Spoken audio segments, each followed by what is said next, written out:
मैंने हवाई जहाज से जंप मारा था और क्या बोलते हैं, जब पैराशूट खोलने का ऑल्टीट्यूड होता है, एक पर्टिकुलर हाइट पे आप पैराशूट खोलते हो, तो उस लेवल पे पहुंचा, तो मैंने जब हैंडल खींचना शुरू किया तो वो हैंडल निकला ही नहीं बाहर, खींचता रहा, फंस गया वो हैंडल। और ऑपरेशन के दौरान कांस्टेंट अवेयरनेस रहती है कि पता नहीं कल सुबह का सूरज देखेंगे नहीं देखेंगे।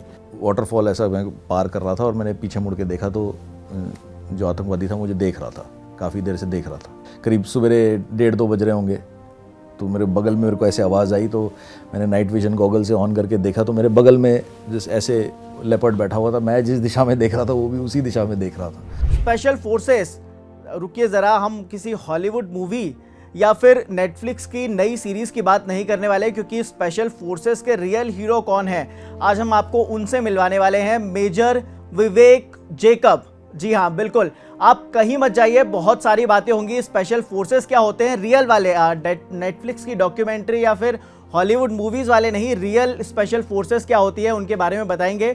सर हमारे साथ खुद मौजूद हैं। सर सबसे पहले तो बहुत बहुत स्वागत है जागरण को वक्त देने के लिए, टाइम देने के लिए। सर सबसे पहला सवाल तो मैं वही करूँगा, मतलब ऑडियंस का सवाल होगा, मेरा सवाल होगा। मेरा सबसे पहला सवाल यही था कि स्पेशल फोर्सेस होता क्या है, क्योंकि हमने हमेशा देखा हॉलीवुड की मूवीज़ में आते हैं बंदूक लेके धड़ धड़ धड़ धड़, बस वही देखा है हमने। और बॉलीवुड में भी आजकल मूवीज़ बन रही हैं, सीरीज़ बन रही है, but actual special forces army से कितने अलग हैं और एक रियल लाइफ इंसान स्पेशल फोर्सेस को कैसे जाने? तो पहली बात तो मैं ये कहूँगा कि ऐसा कोई हीरो वाली बात ऐसा कुछ नहीं है, सबकी अपनी अपनी अपना सर काम हमारे लिए होता तो है। आप हीरो ही हैं। नहीं, वो मैं आपकी बात समझ गया, बट ये एक आम बात है, मतलब एक जनरल वाली बात है कि सबकी अपनी अपनी स्किल सेट होती हैं, अपना अपना माइंड सेट होता है, अपना अपना प्रोफेशन होता है, अपना एक ज़िंदगी जीने का तरीका होता है। तो क्या बोलते हैं, कौन हीरो और कौन विलन, तो वो वाली कहानी है। तो ऐसा कुछ नहीं है। मैं अपने प्रोफेशन के हिसाब से, मेरे जैसे कई लोग हैं जो एक्चुअली बाहर नहीं आए हैं या नहीं आ सकते हैं, अभी इन सर्विस हैं। तो क्या कहते हैं, सब अपने अपने काम में बहुत माहिर हैं। मेरे से तो कई गुना बहुत ऐसे लोग हैं जो मेरे से पता नहीं हज़ारों गुना बहुत अच्छे हैं। तो मैं ऐसा कोई हीरो वगैरह नहीं हूँ, बट जस्ट हाँ, मेरी एक लाइफ एक्सपीरियंस है, वो मैं शेयर कर सकता हूँ, जो मेरा एक परसेप्शन है। सो स्पेशल फोर्सेस एक आर्म्ड फोर्सेस का हिस्सा होता है। दुनिया भर में अलग अलग टाइप के स्पेशल फोर्सेस होते हैं। आर्मी में स्पेशल फोर्स होता है, नेवी में स्पेशल फोर्सेस होते हैं, एयरफोर्स में भी आजकल स्पेशल फोर्सेस होते हैं।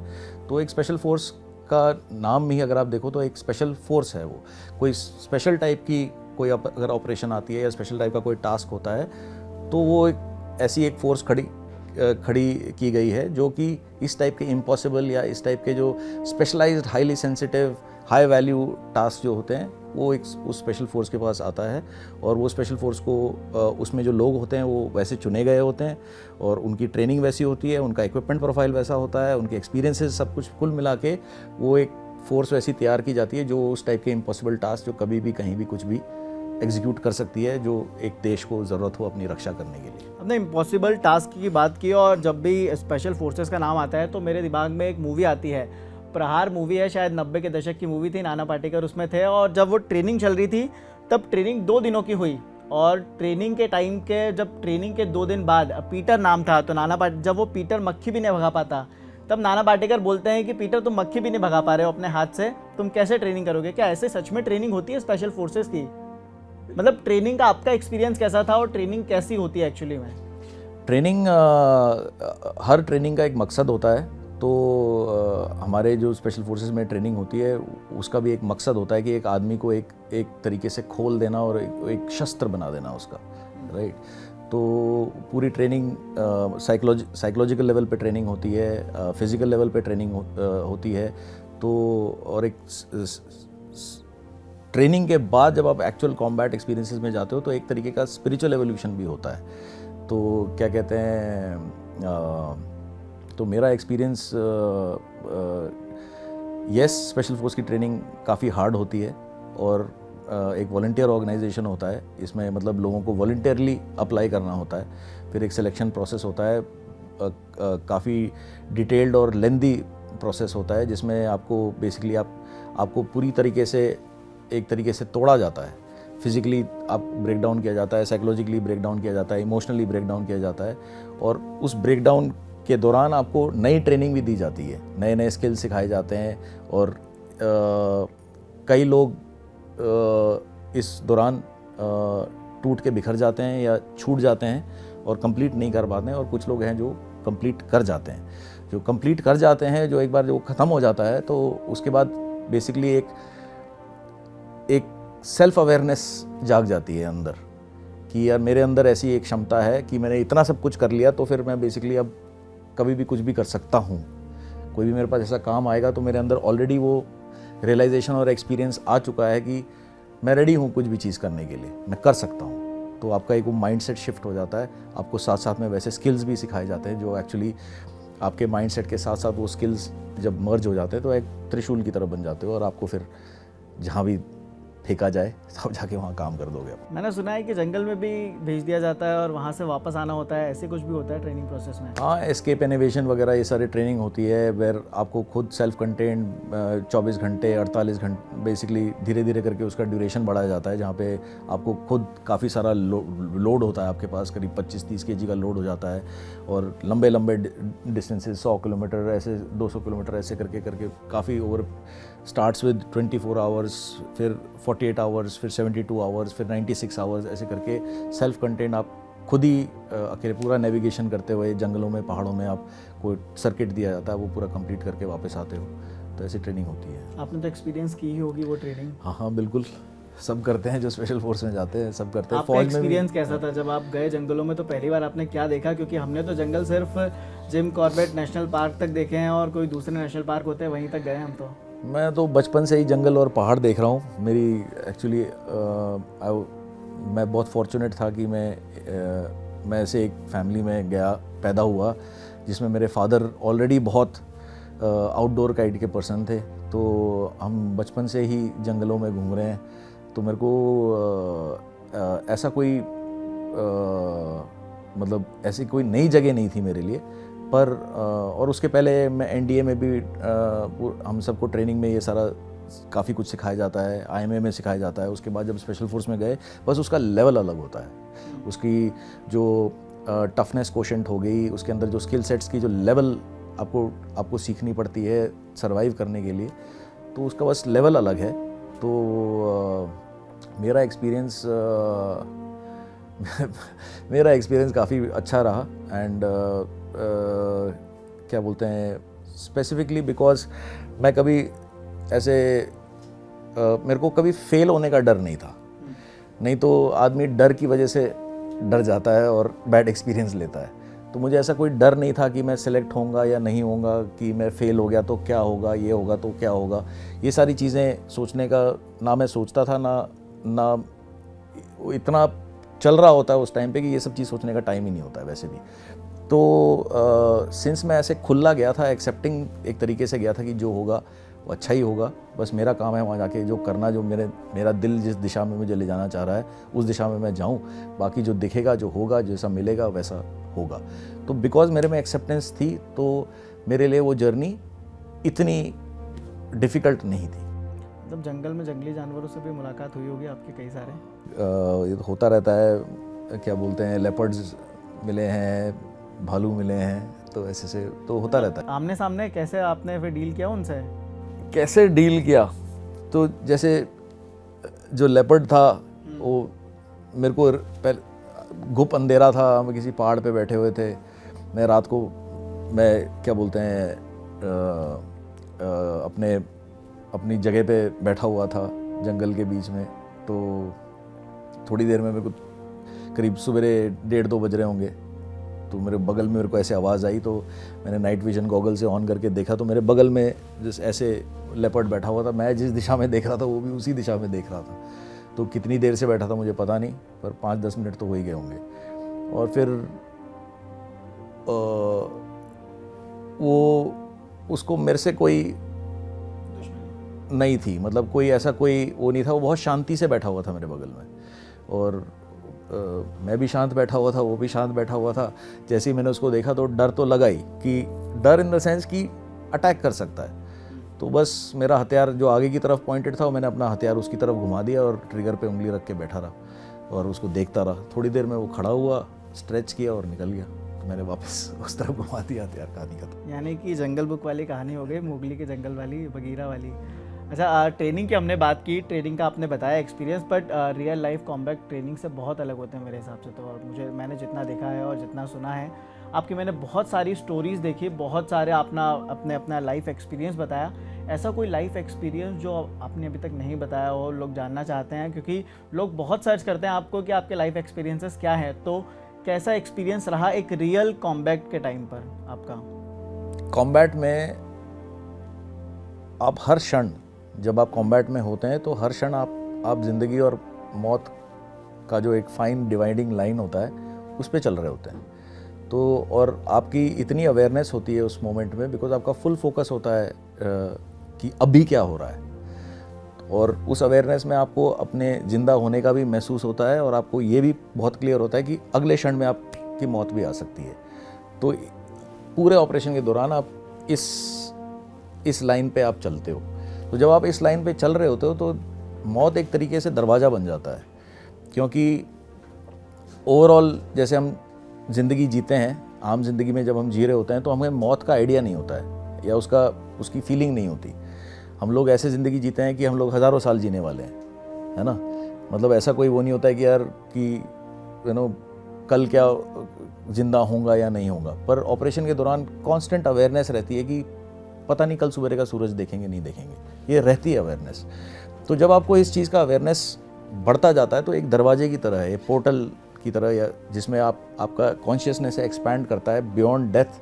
आपका कॉन्शियसनेस एक्सपैंड करता है और आपको चीज़ें बहुत अलग तरीके से दिखनी शुरू होती हैं और फिर आपके एक्सपीरियंसेस भी वैसे हो जाते हैं जो एक्चुअली नॉर्मल जो हमारी इंद्रियों में नहीं है वो एक्सपीरियंसेस, वो वाले एक्सपीरियंसेस आपको होने शुरू हो जाते हैं। सबसे पहला कॉम्बैट कैसा था आपका, कैसा रहा था और कैसे वो सिचुएशन बनी जब आप पहली बार गए थे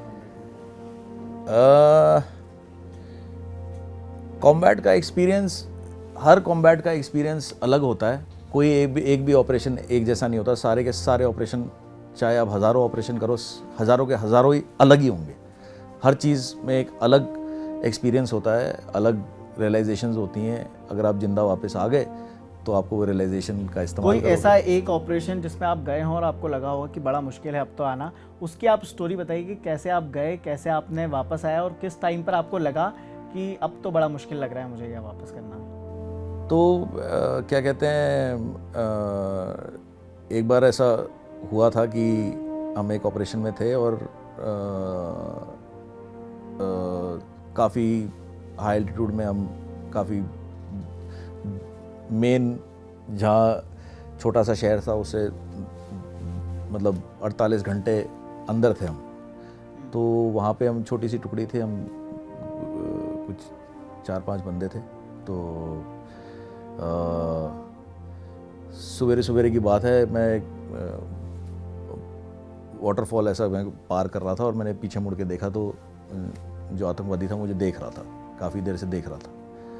तो मेरी पीठ उसकी तरफ थी और मैंने पीछे मुड़ के उसको देखा तो हमारी आंखें मिली और उस टाइम पे मुझे रियलाइज़ हुआ कि कहानी ख़त्म है, अभी यहाँ से बस गेम ओवर।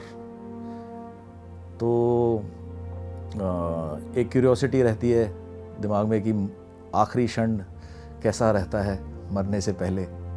तो वो वाली क्यूरियोसिटी सेटिस्फाई हो गई मेरी।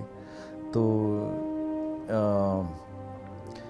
बिल्कुल ही इम्पॉसिबल सा सिचुएशन था, वहाँ से निकलता नहीं है कोई।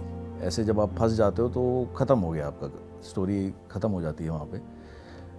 पर और मैंने ये रियलाइज़ किया और एक्सेप्ट किया कि हाँ स्टोरी ख़त्म हो गई है, अभी अब मौत का एक्सपीरियंस होगा।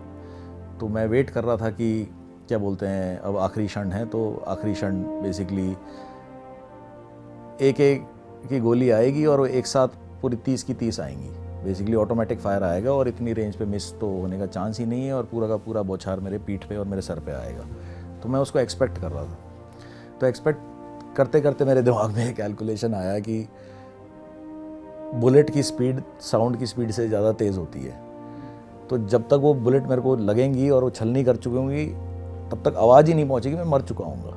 तो बेसिकली मुझे पता ही नहीं लगेगा कि कब मरा मैं। तो ये मुझे रियलाइज़ हुआ उस वक्त, उस टाइम खड़े होते होते वेट करते करते। तो मैंने रियलाइज़ किया कि मुझे पता ही नहीं लगेगा कि मैं कब गया, तो एक तरीके से मैं ज़िंदा मरा हुआ ही खड़ा हूँ। तो फिर मैंने देखा आगे की तरफ कि क्या है आगे। तो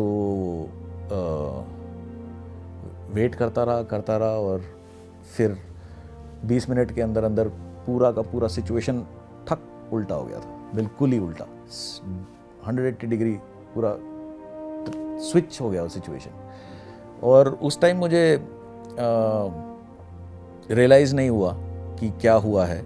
और इनफैक्ट पूरी सर्विस ख़त्म करने के बाद जब मैं रिटायर होके घर आया और फिर मैंने जब पूरी अपनी ऑपरेशनल लाइफ को रिवाइंड करके देखना शुरू किया, तब मुझे बहुत सारी चीज़ें समझ में आनी शुरू हुई कि क्या है ये दुनिया और क्या चल रहा है और ये दुनिया कैसे चलती है, और इसके एक डिफरेंट डायमेंशन ऑफ एग्जिस्टेंस जो है वो रियलाइज़ हुआ मुझे।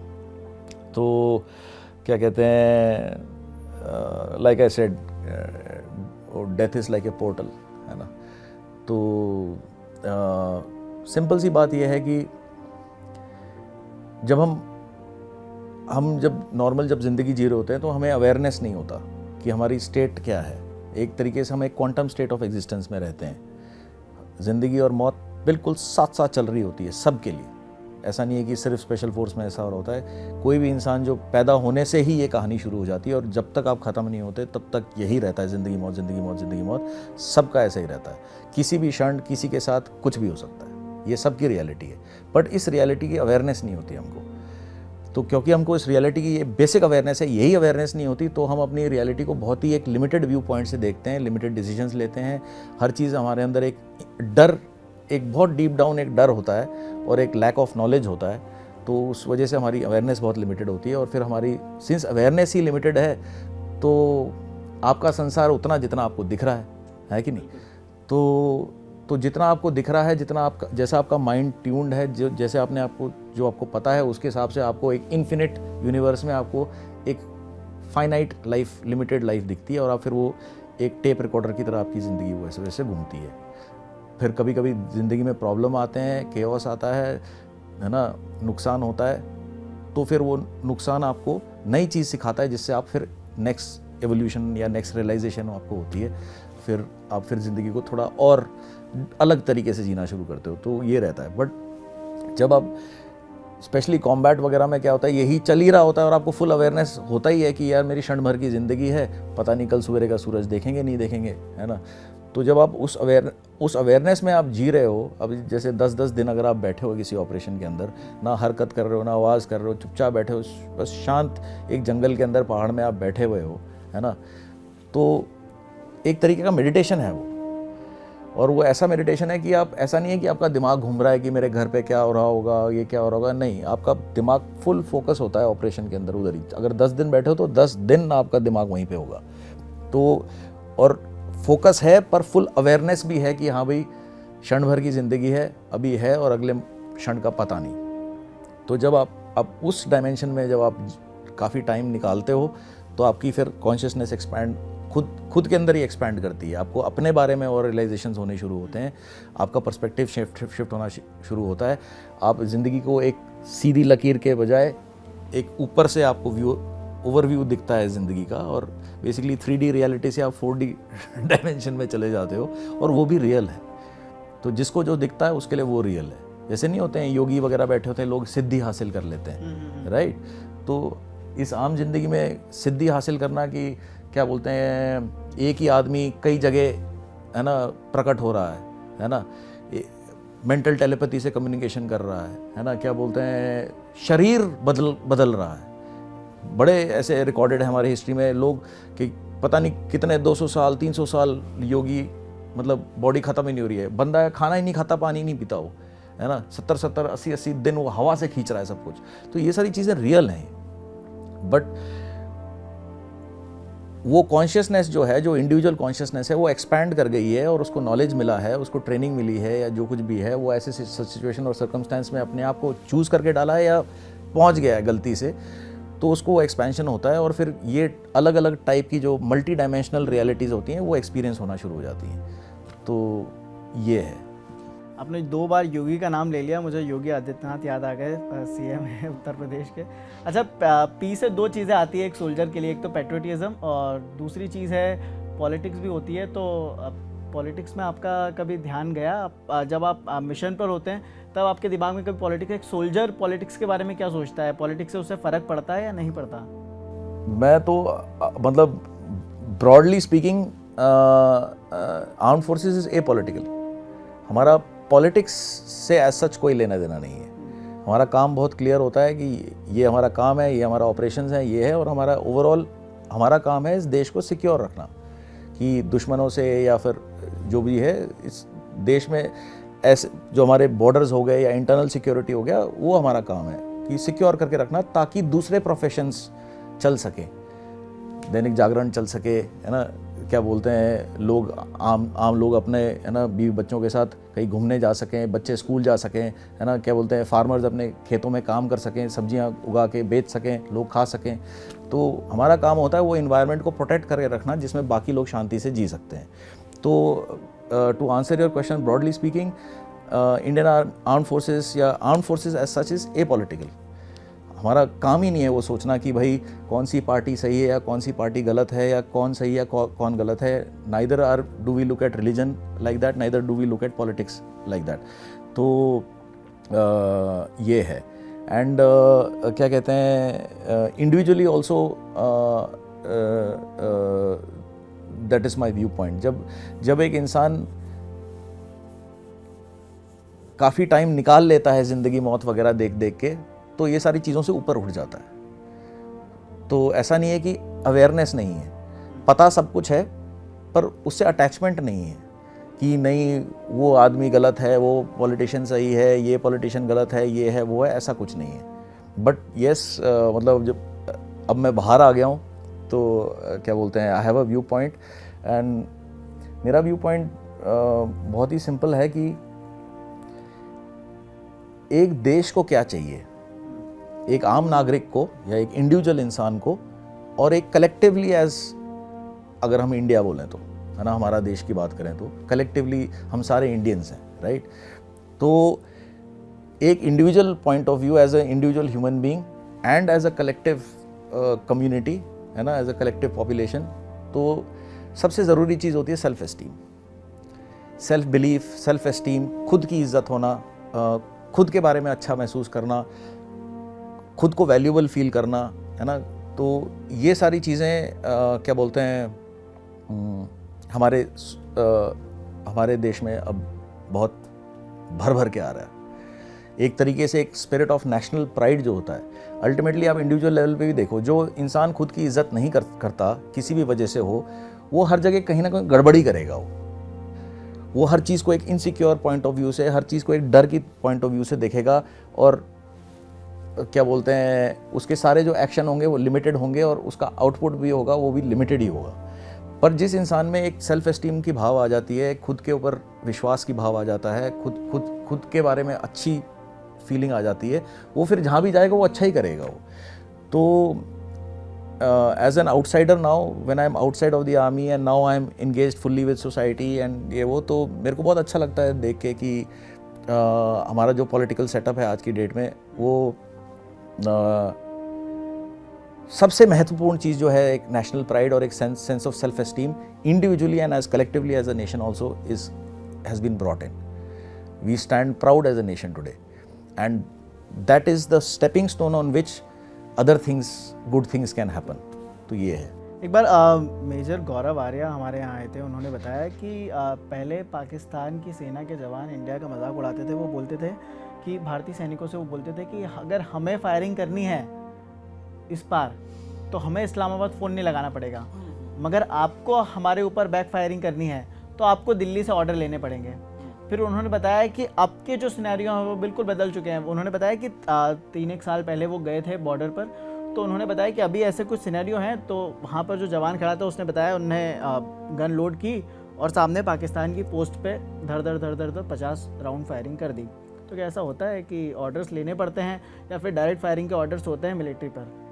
तो देखो क्या होता है ना, हर चीज़ की एक वजह होती है ना, कि ऐसा नहीं है कि हम डरपोक हैं और कोई और ज़्यादा ताकतवर है, या हम ज़्यादा ताकतवर हैं और कोई और डरपोक है, ऐसा नहीं है। हर चीज़ की एक वजह होती है। तो armed forces is also a tool of governance, है ना। जो गवर्नमेंट होती है उसका एक टूल होता है। Armed forces is a tool to do certain things, है ना, to maintain security at a certain level so that the business of life can happen in the country, है ना। तो कई बार क्या कहते हैं उसको, डिसिप्लिन या एतबार, है ना, दिखाना ज़रूरी होता है ना। सर पे बात आ गई तो ट्रिगर तो कोई भी दबा देगा, है कि नहीं। तो पर क्या होता है, ये बहुत सेंसिटिव इश्यूज होते हैं बॉर्डर एरियाज़ में, है ना, क्या बोलते हैं, बहुत सेंसिटिव वो होता है, और ये बहुत इंटरनेशनली ये हर चीज़ का एजेंडा बना दिया जाता है। तो एक सर्टन डिसिप्लिन और एक सर्टन ठहराव की ज़रूरत होती है इस टाइप के हाई स्ट्रेस एनवायरनमेंट्स में, ठीक है। तो एक वक्त ज़रूर ये रहा है कि जहाँ पे हम लोग ने, मतलब as a arm force we have maintained restraint, right. And अब वो वक्त, हर चीज़ वक्त के हिसाब से और सर्कमस्टेंसेस के हिसाब से होती है। अब वो ऐसा वक्त नहीं है। अब वक्त है कि भाई सीधा सीधा कि ऐसा होगा तो फिर ऐसा हो जाएगा, राइट। तो अब वैसा वक्त है कि जहाँ पे क्या बोलते हैं, हमको हमारा जो डिसिप्लिन है और जो रेस्ट्रेंट है वो थोड़ा सा खुला हुआ है कि अभी भी पर्पस और रीज़न के साथ ही काम होता है। ऐसा नहीं है कि दिवाली मना देते हैं एक दूसरे की, वो नहीं है। ज़िंदगी और मौत होती है ये, है ना। हर इंसान होता है, चाहे, है ना, वो एक लकीर काट दी है, वो लकीर, है ना, उस पार भी वही है, इस पार भी वही है, लकीर बस दिमाग में कटी हुई है, ठीक है। तो but over so a powerful country और a powerful individual will always show restraint. उसको, जिसको पता है कि वो हाथ उठाएगा और कहानी ख़त्म हो जाएगी, वो बार बार थोड़ा ना हाथ उठाता रहेगा, उसको पता है, और सामने वाले को भी पता होगा कि ये हाथ उठाएगा तो कहानी ख़त्म हो जाएगी। तो armed forces and all is not about, you know, heroism and not about, मतलब इन माय ओपिनियन, ये सारे मेरे personal opinion from my personal experience, है ना, क्या बोलते हैं। तो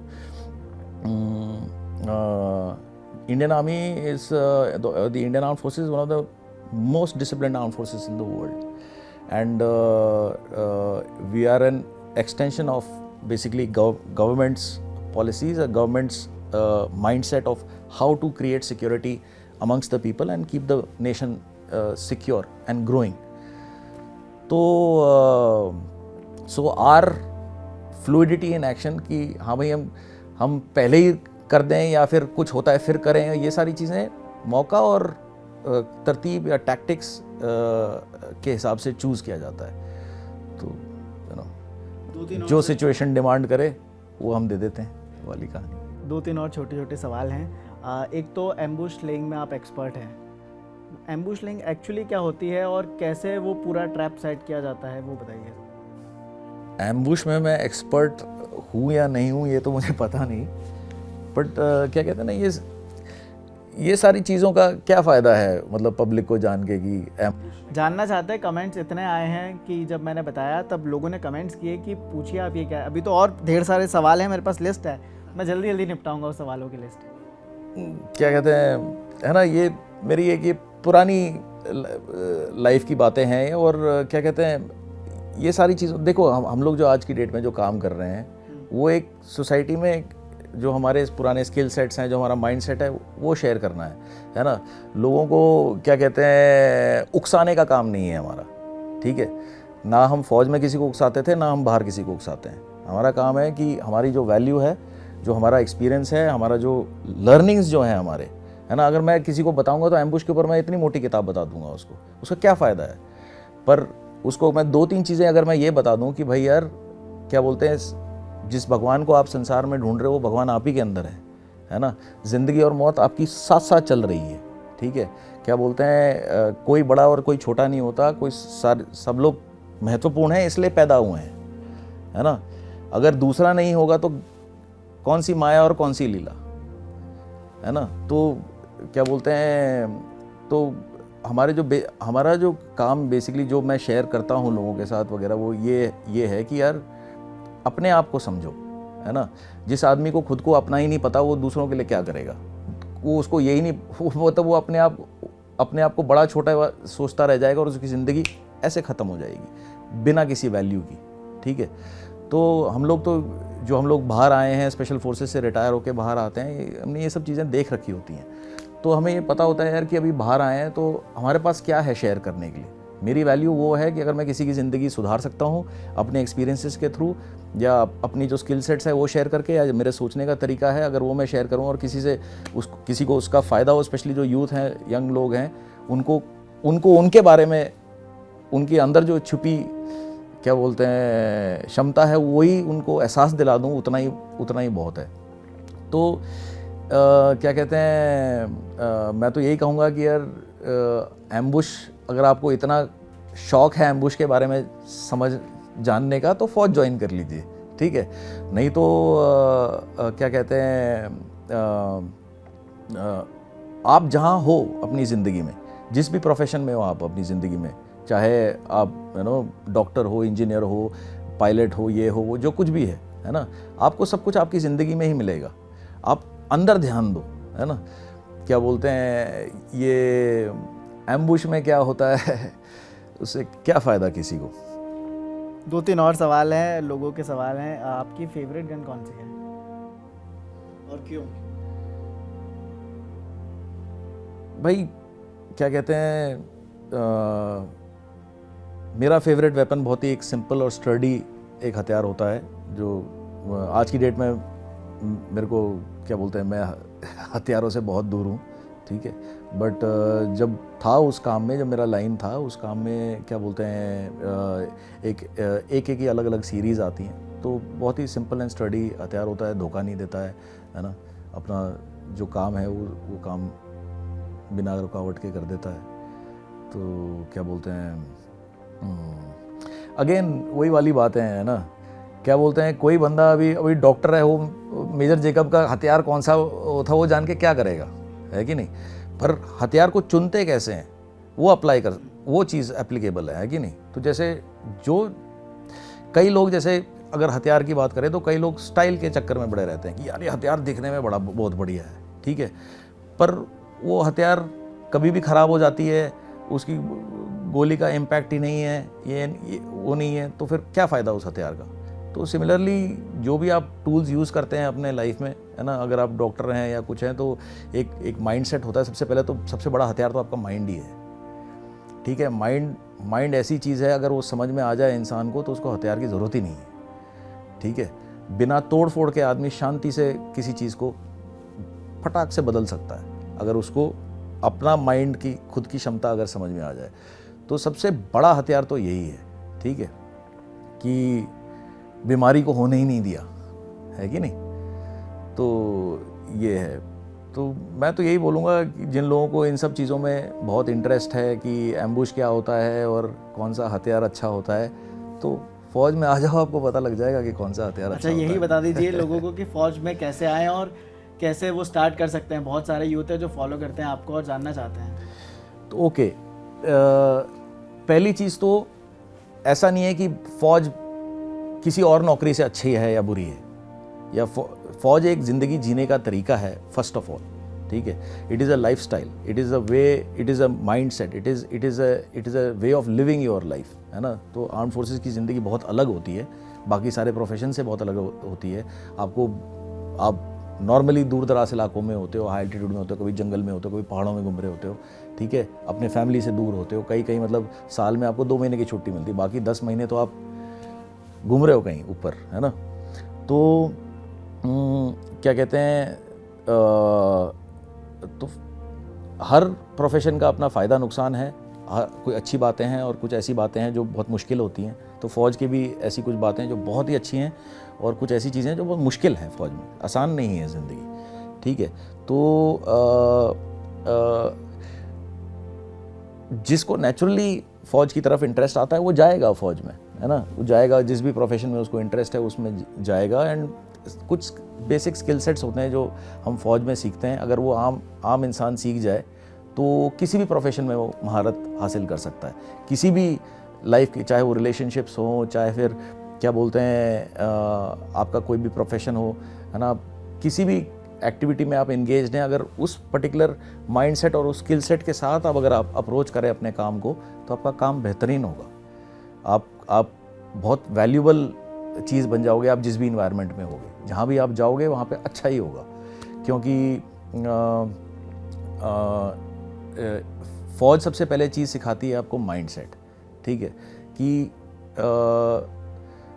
सुख और दुख दोनों को कैसे परसीव करना है ना, कि क्या बोलते हैं कठिनाइयों को कैसे फेस करना है, ठीक है, क्योंकि फ़ौज की ज़िंदगी कठिन होती है।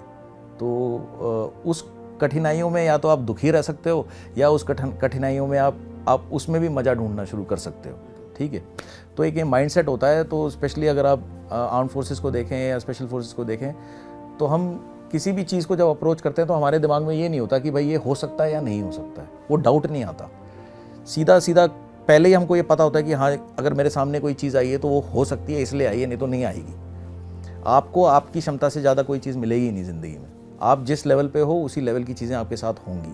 तो एक ये चीज़ अगर इंसान को समझ में आ जाए कि यार अगर कोई बहुत बड़ी तूफान टाइप मेरे सामने प्रॉब्लम आ रखी है तो वो इसीलिए आई है क्योंकि उस प्रॉब्लम के लेवल का हूँ मैं। वो प्रॉब्लम एक दरवाज़ा है, जब मैं इस प्रॉब्लम को सॉल्व कर दूंगा, और वो प्रॉब्लम आई इसीलिए ही है क्योंकि वो मेरे लेवल की है और मेरे अंदर क्षमता है उस प्रॉब्लम को झेलने की, इसीलिए वो प्रॉब्लम आई है। अगर उस प्रॉब्लम से भाग तो नहीं सकता, ठीक है, आज भाग नहीं सकता तो एक्सेप्ट कर सकता हूँ। किसी चीज़ को आप एक्सेप्ट कर लोगे तो आपके दायरे के अंदर आ जाती है। जब वो आपने उस प्रॉब्लम को एक्सेप्ट कर लिया तो वो आपके अंदर आ गई। अब अंदर आएगी तभी तो उसको आप चेंज कर सकते हो। तो ये एक हमारा अप्रोच होता है जो कि फ़ौज की ट्रेनिंग में हम सीखते हैं, सिखाया जाता है। खूब कठिनाइयों के बाद ये चीज़ बहुत समझ में आती है कि यार कि ऐसा नहीं है कि कोई चीज़ हो सकती है या नहीं हो सकती है, हो सब कुछ सकता है ना। तो हम घुसते ही जब भी कोई प्रॉब्लम आती है, हमारे पास कोई टारगेट आता है या कोई ऑपरेशन आता है, तो हम उसको इस तरीके से देखते हैं कि यार ये हो सकता है, इसको हम बहुत अच्छी तरीके से सॉल्व कर सकते हैं, ठीक है। तो नुकसान, हमें ऐसा नहीं है कि हम बेवकूफ़ हैं, हमें ये नहीं पता कि अगर गलती होगी तो क्या होगा। गलती होगी तो गोली लग जाएगी, ख़त्म हो जाओगे, मर जाओगे, बहुत, है ना, नेशनल सिक्योरिटी हिल जाएगी, बहुत सारी चीज़ें हो सकती है ना, कि हाई लेवल के ऑपरेशन होते हैं, अगर वो फेल हो जाते हैं तो उनका नुकसान भी फिर हाई लेवल ही होता है। पर उस चीज़ की हमें अवेयरनेस होती है, पर उस चीज़ का डर नहीं होता। तो अवेयरनेस के साथ हम देख सकते हैं कि ये रोड ब्लॉक हैं, यहाँ ये दिक्कत हो सकती है, तो इन दिक्कतों को सर्कमवेंट करके या इन दिक्कतों को कैसे सॉल्व किया जा सकता है, और ताकि वहाँ ऐसे जाके हम ऑपरेशन कर जाएंगे और हो जाएगा, ठीक है। और साथ साथ में फिर हमारी पूरी ट्रेनिंग होती है, एक कलेक्टिव कॉन्शियसनेस होता है। एक जैसे स्पेशल फोर्सेस की टीम होती है तो एक कलेक्टिव कॉन्शियसनेस होता है हमारे कई साल, मतलब 30-40 साल वो यूनिट कॉम्बैट में रह के तो एक अंदर एक उस टीम की एक जागरूकता, अंदर अवेयरनेस आ जाती है, जो कि generation to generation pass on होती है। तो क्या बोलते हैं, जब नए लोग आते हैं, पुराने चले जाते हैं, तो जो उस साइकिल में फ्रॉम, है ना, कॉन्स्टेंटली गोइंग, नए लोग आना, पुराने रिटायर हो जाना, तो पर वो जो नॉलेज जो है जो गेन की जाती है वो ट्रांसफरेंस चलता रहता है। और जो स्किल सेट होते हैं, तो एक माइंड सेट हो गया, और कि एक सोचने का तरीका, एक होने का तरीका, एक बीइंग बोलते हैं उसको, है ना, nowhere to go, only to be. Actually इंसान को जब ये समझ में आ जाए कि कहीं जाना नहीं है, होना है, तो आपका फिर ऑपरेशनल स्टाइल बदल जाता है। तो जैसे फॉर एग्जांपल मैंने बताया कि हमारे पास कोई ऑपरेशन आता है या कोई काम आता है तो हम ये नहीं सोचते हैं कि भाई ये हो सकता है या नहीं हो सकता, वो सवाल उठता ही नहीं है। हमें पता है कि हो सकता है, इसलिए आया है। अब वो कैसे होगा में ध्यान जाता है।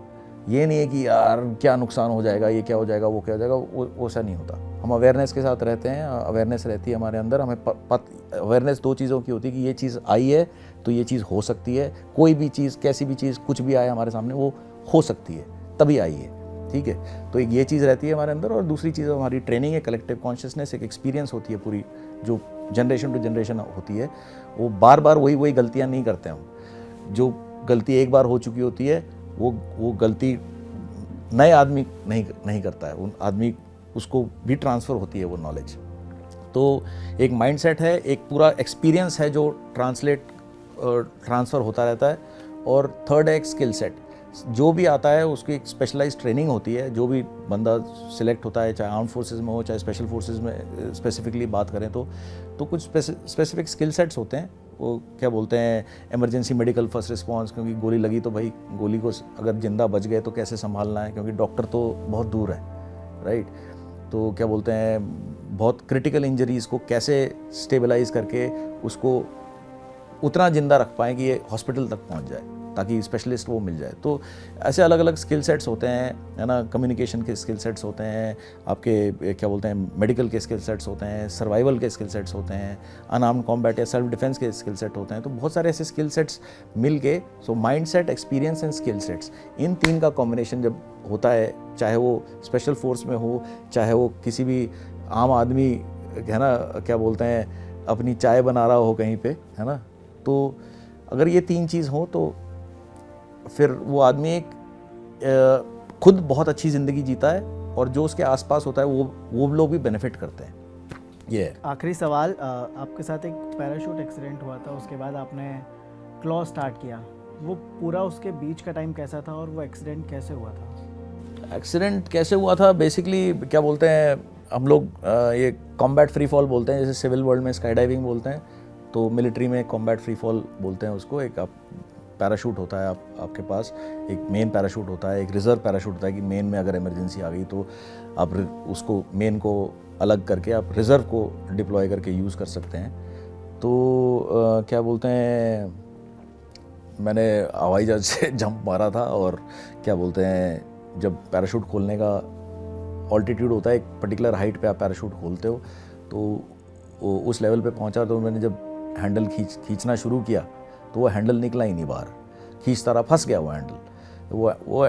वो क्या बोलते हैं, उस हैंडल को निकालने के लिए फिर एक ड्रिल होती है, जिसमें आप फिर दोनों हाथ, बेसिकली आप फॉल कर रहे होते, एक स्टेबल फॉल हो रहा होता है आपका। तो जब वो फटाक से एक्शन होता है जिसमें आपका पैराशूट खुल जाता है, तो वो खुला नहीं, जब फंसी गया तो फिर आपको दोनों हाथ इस्तेमाल करने पड़ते हैं।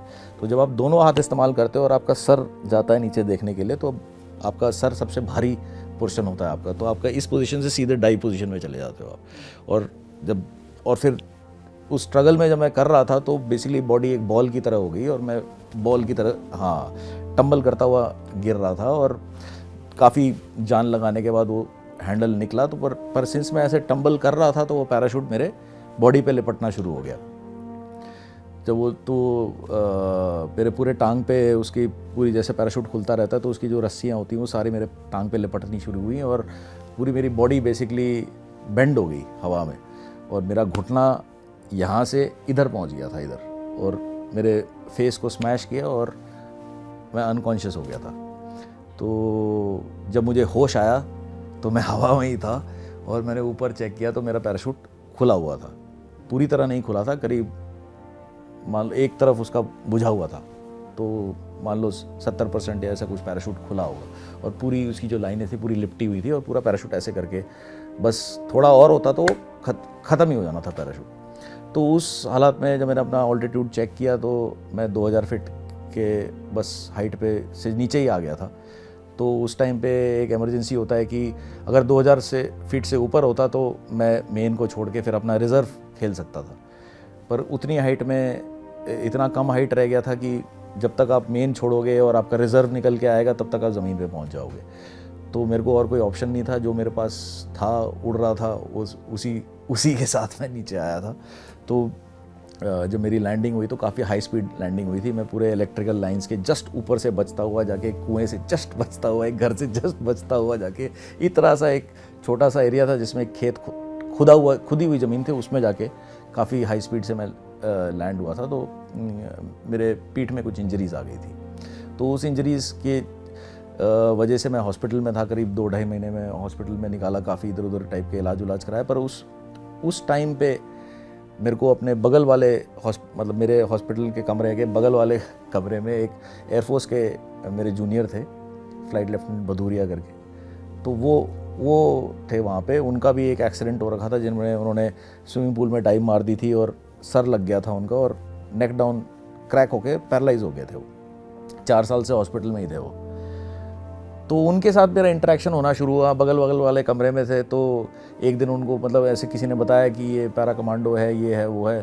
तो उन्होंने आके मुझसे पूछा, वो व्हील चेयर पर होते थे, तो आए उन्होंने बोला कि मैंने सर सुना है आप कमांडो हो ये वगैरह, आप अंडर वाटर डाइविंग करते होगे, आप ये सब करते होगे। तो बोला हम करते हैं, हमारी ट्रेनिंग होती है। तो उसने बोला सर मेरा जैसा आदमी भी कर सकता है क्या?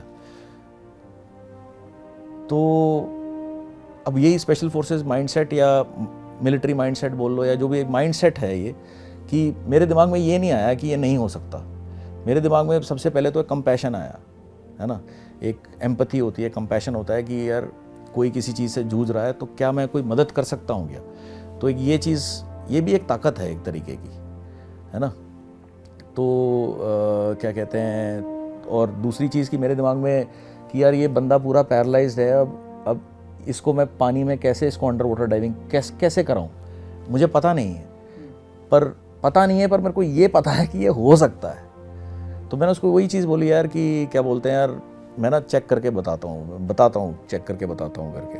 तो इतना बोला तो उसने बोला सर कैसे होगा सर, ये हो गया। मैंने बोला यार बताता हूँ। तो मैं गया, फिर मैंने बैठ के काफ़ी रिसर्च करना शुरू किया। एक मेरे लिए एक ऑपरेशन बन गया वो। तो उसी स्पिरिट, जैसे हम ऑपरेशन करते हैं उसी स्पिरिट से मैंने ये टास्क उठाया। तो जब मैंने इस टास्क को कि इसके रेशे खोलने शुरू किए कि इस एक आदमी को जो इस हालत में है, पूरा पैरालाइज्ड है, इसको अगर अंडर वाटर डाइविंग करानी पड़ेगी तो क्या चाहिए होगा। तो उस पूरे रिसर्च में मेरे को ऐसे पता लगा कि पूरी दुनिया में 1.2 बिलियन लोग हैं जिनको अलग अलग टाइप की डिसेबिलिटीज़ हैं, और इसके अलावा लोग जो क्रिटिकल इलनेस में है, कैंसर है, जो मतलब जिनका कहानी ख़त्म होने जा रहा है, राइट। तो ऐसे कितने लोग हैं इस संसार में जो ऐसा कुछ करना चाहते होंगे, कोई लाइफ एक्सपीरियंस लेना चाहते होंगे, पर नहीं ले पा रहे क्योंकि ऐसी कोई फैसिलिटी नहीं है, और society as a whole believe ही नहीं करती कि ऐसा हो सकता है। तो ये सारे रिसर्च में मैं करते मुझे एक वीडियो मिल गया यूट्यूब पे। एक लेडी हैं, सू ऑस्टिन है शायद उनका नाम, ब्रिटिशर लेडी हैं, वो भी ऐसे ही चेस्ट डाउन पैरालाइज्ड हैं, और उनका वीडियो देखा मैंने। उनने पूरा एक ब्यूटीफुल सा गाउन पहन रखा है, व्हील चेयर पे हैं, व्हील चेयर के ऊपर 2 सिलेंडर लगे हुए हैं, 2 प्रोपेलर लगे हुए हैं, और वो अंडर वाटर डांस कर रही है। वो आधे घंटे का वीडियो है वो। तो मैंने वो देखा, और मैंने जाके अगले दिन फ्लाइट लेफ्टिनेंट भदौरिया को दिखाया कि भैया जो तू सोच रहा है वो पॉसिबल है और हो चुका है, ये देखो। तो उसने देखा, बोला अरे सर ये तो बहुत कॉम्प्लिकेटेड है, मैं कैसे करूँगा, ये कैसे होगा, वो कैसे होगा। बहुत सारे प्रॉब्लम्स आए उसके दिमाग में कि सर ये तो इम्पॉसिबल है, मैं कैसे करूँगा, कैसे कर लिया पता नहीं। तो उस टाइम मैंने उसे एक ही चीज़ बोली यार कि यार मैं वादा करता हूँ मैं करा दूँगा करके। बस एक भाईचारा होता है फौजियों में, या जैसे भी बोल लो। तो उस वजह से मैंने बोल दिया यार मैं करा दूँगा, क्या है इसमें, तो हो जाएगा, बोल दिया। और फिर एक्चुअल प्लानिंग शुरू हुई। फिर मैंने रियलाइज़ किया कि यार इतने सारे लोग हैं ऐसे दुनिया में, अगर इस एक आदमी को कराना है तो मेरे को बहुत सारों को कराऊंगा, तो इसका भी साथ में हो जाएगा, क्योंकि ये स्पेशल केस है। इसके लिए डॉक्टर्स चाहिए, हमको नया इक्विपमेंट डिज़ाइन करना पड़ेगा, हमको पूरी नई ट्रेनिंग करनी पड़ेगी, बहुत सारी चीज़ें हमको करके तब हम सेफली करा पाएंगे, राइट। तो मैंने बोला यार अब एक आदमी के लिए तो इतना सब कुछ नहीं हो सकता, पर ऐसे 20 लोग होंगे तो फिर हो सकता है, तब it will make economic sense, scaling up make sense. तो ऐसे करके ये प्लान हुआ। तो एनीवे तब तक बहुत सारी और चीज़ें मैंने अपने पूरे ऑपरेशनल एक्सपीरियंसेस को काफ़ी रिफ्लेक्ट करके देखा था। तो मेरे को बहुत सारी new dimensions of thought realisations हो रही थी। तो उस टाइम मेरे को ऐसा लगा कि यार हम लोग स्पेशल फोर्स में थे, और हम लोग की जो पूरी energy, focus, intelligence, experience, everything was focused towards destruction, right. तो मैंने सोचा यार ये तो एक चॉइस है, ये पूरी फोकस, ये पूरी एनर्जी अगर मैं डिस्ट्रक्शन से उठा के अगर क्रिएशन की तरफ डाल दूं तो ये है ना, ये भी हो सकता है, राइट। तो ऐसा हमने प्लान किया, और मेरे मन में ये बात आ गई कि भाई इसको तो कराना ही कराना है। और ये सारा फिर पेन पेंसिल लेके बैठ के पूरा प्लानिंग होनी शुरू हुई, ये हुआ, बहुत कुछ हुआ। एंड वही ना कि यूनिवर्स वाली कहानी है, अंदर से बिलीफ आ गया तो फिर चीज़ें अपने आप होनी शुरू हुई। मतलब कुछ ही दिनों में ऐसे 10 कमांडोज मेरे घर पे पाए गए, ठीक है। कोई नेवी के मरीन कमांडोज आ गए, आर्मी के पैरा स्पेशल फोर्सेस या पैरा कमांडोज, वो लोग आ गए। तो हम लोग एक दिन मेरे घर पे बैठे हुए थे, 10 बैठे हुए थे, सारे महारथी। तो बोला क्या करना है। हमने बस ये सोचा था साथ रहेंगे, साथ काम करेंगे। जो हमारी जो पूरी स्किल सेट्स है, हमारी एक्सपीरियंस है, हमारा जो माइंड सेट है, हम एट लार्ज सोसाइटी के लिए शेयर करेंगे, ताकि लोग ऐसा नहीं कि फ़ौज में चले जाएं और ये कर लें, बट अपनी ज़िंदगी और बेहतर जी पाएँ, अपने लाइफ में अप्लाई, जैसी उनकी लाइफ है उसमें ये स्किल सेट्स और ये माइंडसेट अपनी लाइफ में अप्लाई कर लें और क्या बोलते हैं, सक्सेसफुल रहें अपनी ज़िंदगी में। तो हम लोग इकट्ठे हो गए, फिर हमने बोला क्या करना है, तो बोला यार कुछ भी करने से पहले वो जो एक वादा किया है वो वादा पूरा करना है। तो सबने बोला हाँ बहुत बढ़िया आइडिया है, करते हैं। फिर बोला ऐसा कैसे करते हैं, ऐसा करते हैं कि हम, मेरा घर जैसे मैं चंडीगढ़ में, तो मैंने बोला यार चंडीगढ़ से लक्षद्वीप पूरा इंडिया हम ट्रैवल करते हैं और जितने हमको पैरालाइज लोग मिलेंगे उन सबको हम डाइविंग का एक्सपीरियंस देंगे। तो सबने बोला अरे बहुत बढ़िया आइडिया है, करते हैं, बहुत ही बढ़िया आइडिया है, ये तो करते हैं, ऐसे कर, बस ऐसे ये जैसे दोस्त बैठ जाते हैं ना साथ में कि हसीन सपने आने शुरू हो गए। हमने बोला हाँ अरे करते हैं। तो उस चीज़ को पूरा इंडिया ट्रैवल करके जितने पैरालाइज लोग मिलेंगे उनको डाइविंग कराना, एक डाइविंग सेट का दाम 1.5 लाख रुपए है। तो मतलब एटलीस्ट 10 से 12 डाइविंग सेट चाहिए, मतलब 20-25 लाख रुपए कहाँ से आएंगे, है ना। सारे तो हम लोग रिटायर्ड हैं, किसी के पास कोई ऐसा वो नहीं था। मैंने तो विदाउट पेंशन छोड़ी थी फौज, तो और ऐसा कोई मैं नौकरी नहीं कर रहा था कि मेरे पास पैसे हों कि मैं उधर लगा दूं या कर दूं। मैं मोमेंट टू मोमेंट जीने वाला आदमी हूं, आता है और जाता है, ऐसे जीता हूं मैं। तो क्या कहते हैं, पर हमारे अंदर ये बिलीफ हो गया था कि करना है, कैसे होगा, क्या प्रॉब्लम्स हैं वो नहीं आई हमारे दिमाग में। हमको बस क्लियर था अच्छा हमें इक्विपमेंट चाहिए। तो दिमाग में आया सबसे पहले तो हमें इक्विपमेंट चाहिए। जैसे ही मेरे दिमाग में आया कि इक्विपमेंट चाहिए, मेरे पास एक फ़ोन कॉल आया, बॉम्बे से एक कंपनी है पर्पल ऑक्टोपस करके, उन्होंने कॉल किया। उन्होंने बोला हमने आपके बारे में सुना है, ये है वो है, हमको बहुत अच्छा लगा, हमारी तरफ से कोई भी काम होगा तो आप हमें बताना। तो मैंने उससे पूछा आप काम क्या करते हो? बोला मैंने नई डाइविंग इक्विपमेंट की कंपनी खोली है। ठीक है, अच्छा बहुत बढ़िया यार, हम लोग ऐसे प्लान कर रहे हैं कि हम यहाँ से चंडीगढ़ से लक्षद्वीप जाएंगे, तो हमें इक्विपमेंट चाहिए। तो उन्होंने बोला आप क्या है रिक्वायरमेंट, आप मुझे भेज दीजिए। तो हमने बहुत लंबी लिस्ट बनाई कि हमें ये चाहिए। वो सारा का सारा इक्विपमेंट उसने बिना किसी सिग्नेचर, बिना किसी वाउचर, बिना किसी उसके, उसने करीब 20-25 लाख का इक्विपमेंट सीधा बॉम्बे से भेज दिया हमारे पास। ठीक है, उसने बोला कि भाई जब आपका काम हो जाएगा तो वापस कर देना बस।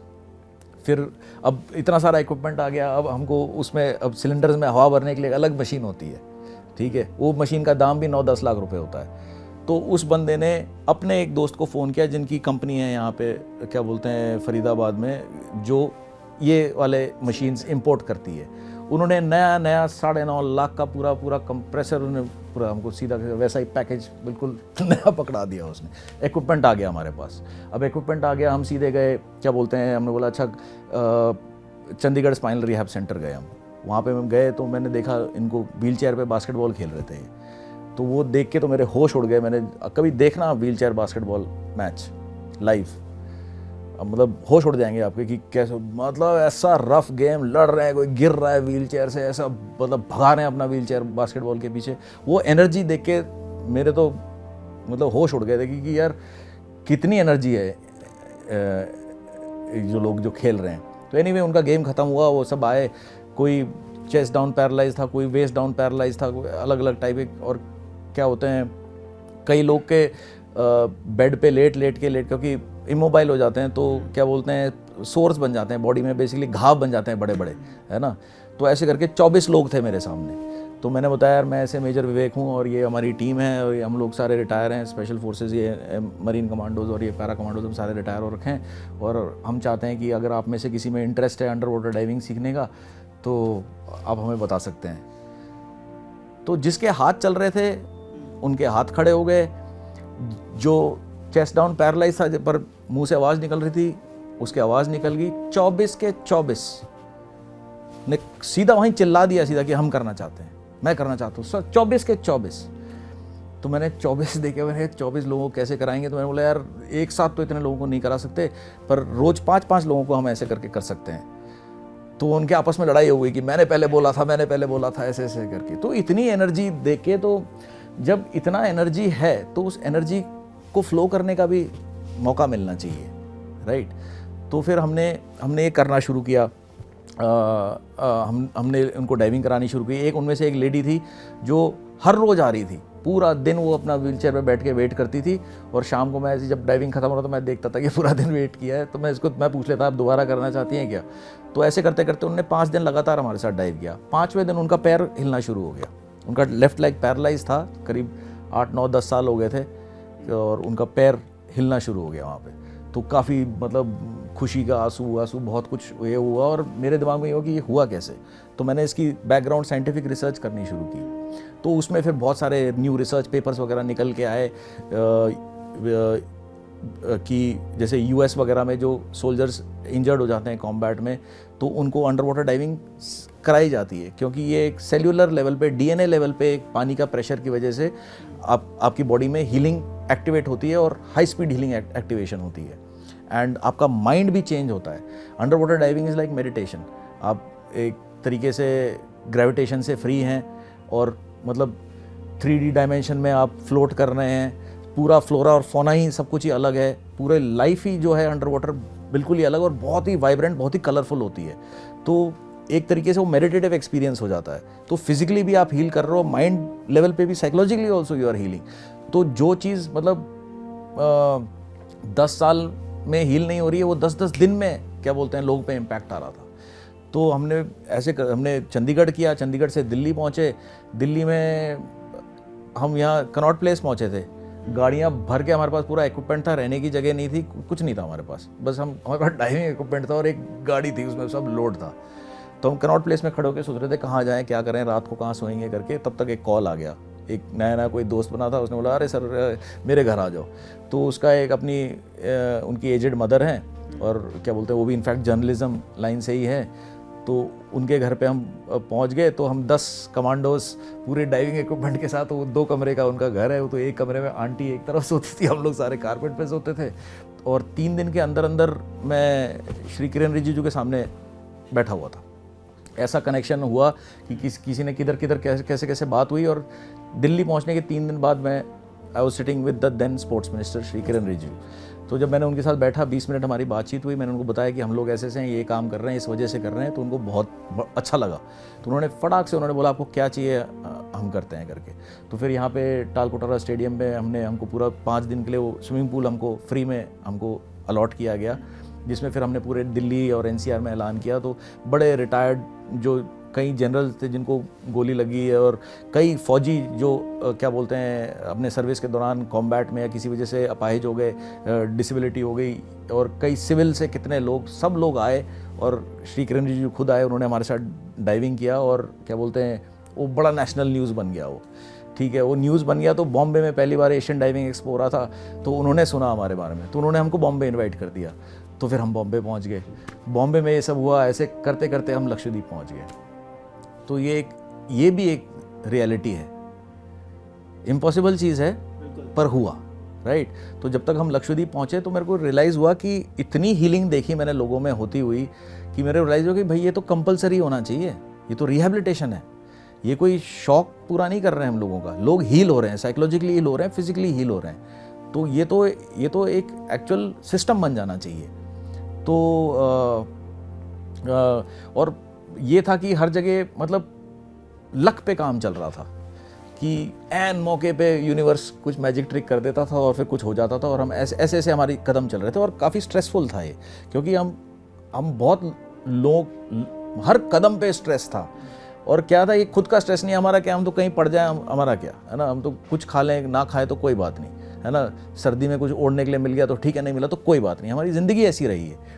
पर जब आप डिसेबल्ड लोगों के साथ काम कर रहे हो, जो पीपल विद डिसेबिलिटीज़ हैं वो आ रहे हैं, वो कहाँ से मतलब व्हील चेयर पर कहाँ से आ रहा है बंदा, वो आ रहा है और आप उसका ख्याल नहीं रख सकते, तो स्ट्रेस तो होगा। तो मैंने रियलाइज़ किया जब तक मैं लक्षद्वीप पहुंचा, मतलब मैंने रियलाइज़ किया यार कि ऐसे नहीं काम हो सकता, तुक्के पे काम नहीं चल सकता ये, ठीक है। तो मैंने फिर एक दिन, मतलब मैं इतना परेशान हो गया, मैंने छुट्टी ली, अपने घर गया, मेरे माताजी के घर पहुंचा मैं, और मैंने एक केस बियर खरीदी और मैं कारपेट पे बैठ गया और अपनी माताजी को मैंने बोला कि मैं ऑफ हो रहा हूँ। और 3 दिन लगातार मैं उधर कारपेट पे बैठा था, और बियर पीता था और सो जाता था, उठता था, बियर पीता था, सो जाता था, उठता था, बियर पीता था और सो जाता था। ऐसे करके मैंने 3 दिन निकाले और माइंड को ऑफ कर दिया था मैंने। चौथे दिन जब मैं सवेरे उठा तो मेरे दिमाग में 3 वर्ल्ड रिकॉर्ड आ चुके थे। सीधा मैं उठा ही उसी ख्याल से कि ये चीज़ किसी के पीछे भागने से नहीं होगा, हमको इतनी एनर्जी क्रिएट करनी पड़ेगी कि चीज़ें अपने आप आएँ। तो हमने बोला यार कि अगर हम 3 वर्ल्ड रिकॉर्ड क्रिएट करते हैं, हवा में, पानी में और ज़मीन में, जहाँ पे हमारे जैसे ex special forces, ex military veterans and civil world में जो इस फील्ड में जो स्पेशलाइज लोग हैं और जो जिनको ये ऑपरेशन समझ में आ रहा है, अगर हम इकट्ठे हो गए और हमने across race, culture, class, religion, nationality, economic status या एबिलिटी, ये जो सारे जो खाने होते हैं, इनमें से अगर हमने, इन सारे खानों में से हमने जो पीपल विद डिसेबिलिटीज़ हैं उनको चूज़ किया, सेलेक्ट किया फ्रॉम अराउंड द वर्ल्ड, हमने उनको सेलेक्ट किया और उनको लाए और हम retired military veterans, special forces veterans, हम इनको ट्रेनिंग दें अंडर वाटर डाइविंग में, इनको ट्रेनिंग दें स्काई डाइविंग में और इनको ट्रेनिंग दें माउंटेनियरिंग में, और इस लेवल तक ले जाएं कि ये इंडिपेंडेंटली कर लें ये चीज़। और अगर हमने इसका एक फ़िल्म बना दिया और इस फिल्म बना के हमने दुनिया को दिखा दिया कि ये भी हो सकता है, तो एक तरीके का लोगों की सोच बदल जाएगी। जब दुनिया देखेगी या एक इंसान, आम इंसान देखेगा कि यार मेरा तो शरीर काम कर रहा है, मेरा तो दिमाग काम कर रहा है ना, आज मेरे पास रोटी हो या ना हो, घर हो या ना हो, गाड़ी हो या ना हो, पर ये तो है। वो इंसान जिसके पास ये चीज़ भी नहीं है, वो इंसान इंडिपेंडेंट स्काई डाइविंग कर रहा है, इंडिपेंडेंट माउंटेनियरिंग कर रहा है, इंडिपेंडेंट क्या बोलते हैं अंडर वाटर डाइविंग कर रहा है, तो फिर कोई कुछ भी कर सकता है ना। तो एक ये परसेप्शन है, ये परसेप्शन अगर दुनिया के साथ शेयर हो जाए तो the world will be a better place, है ना। लोग एक instead of fear, out of security, मतलब एक खुद पे विश्वास से काम करेंगे, तो हमारा जो लाइफ एक्सपीरियंस है एज कलेक्टिव ह्यूमन बींग्स ये बेटर हो जाएगा। तो ये टोटल निचोड़ करके ये ऐसे प्लान बना, इस प्लान को हमने बनाया, नाम दिया ऑपरेशन ब्लू फ्रीडम, ठीक है। अब डिसाइड, मैंने फ़ोन किया सारी टीम को, मैंने बोला यार ऐसे ऐसे मेरे दिमाग में आइडिया आया कि ऐसे ऐसे कर देते, 3 वर्ल्ड रिकॉर्ड कर देते हैं। तो सब ने बोला अरे बहुत बढ़िया आइडिया, कर देते। तो जैसे दोस्त होते हैं वैसे, अरे बहुत बढ़िया कर देते। तो पूरी टीम ने भी हाँ बोल दिया।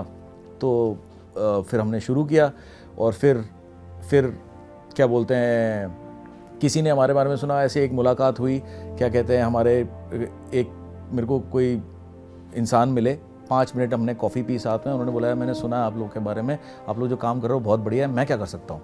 तो मैंने बताया हम ऐसे ऐसे फंस रहे हैं, हम लोग क्या बोलते हैं अपना फर्स्ट वर्ल्ड रिकॉर्ड करना चाहते हैं, कॉन्कर लैंड एयर वाटर। तो लैंड हमारा पहला वो था, तो वो करना चाहते हैं। बोला क्या करना चाहते हो? बोला हम सियाचिन ग्लेशियर में एक्सपीडिशन करना चाहते हैं with a team of people with disabilities.